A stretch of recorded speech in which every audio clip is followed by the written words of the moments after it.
Kneecaps was the first song I wrote and recorded for the Ballad of Orville Knoblik, the book. It's the only song on that project that I wrote entirely in the studio.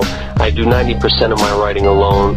It was actually the day after I wrote the first verse of Brian Wilson, so I was a little high on myself and the new direction I was taking. I gave Norman a call, who is one half of the archaeologists, and asked him if he'd be down to work on something.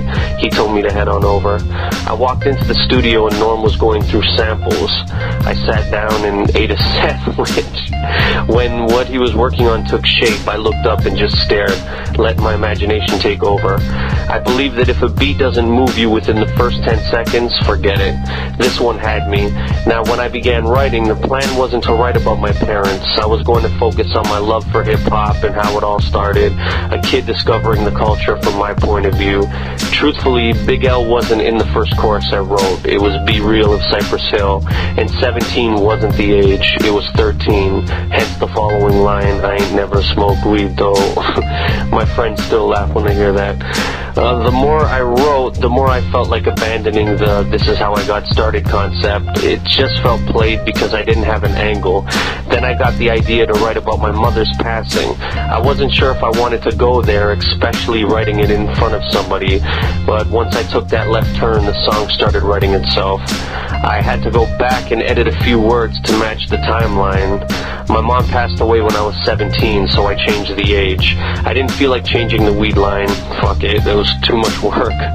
Along with the age change, I figured it would make more sense to change the MC, so I threw Big L in there, who was a major influence to me. I finished the first verse and kicked it to Norm. He was digging it. Then he suggested bringing back the Kneecaps opening. I thought it was a great idea, saved me from having to write a chorus. Then Norm suggested using dead rappers. I liked the idea, but I couldn't see the connection. There had to be more before I committed to it, so I studied the chorus for a bit and found the real meaning behind it. It took me a few minutes to figure out my own words. It had a whole new meaning to me, a forced meaning, but whatever. Nobody has figured it out, and I'll never tell. Well, it's not that hard to figure out, and I'm sure I'll tell you if you ask me. Now, this helped me get into the second verse. Took me half the time to write it. I think because my father's passing was still very fresh in my memory. It wasn't even a year since he left. Anyways, I finished writing it and Norm set up the mic. Took about 15 minutes to record the whole track. Then we sat back and took it in.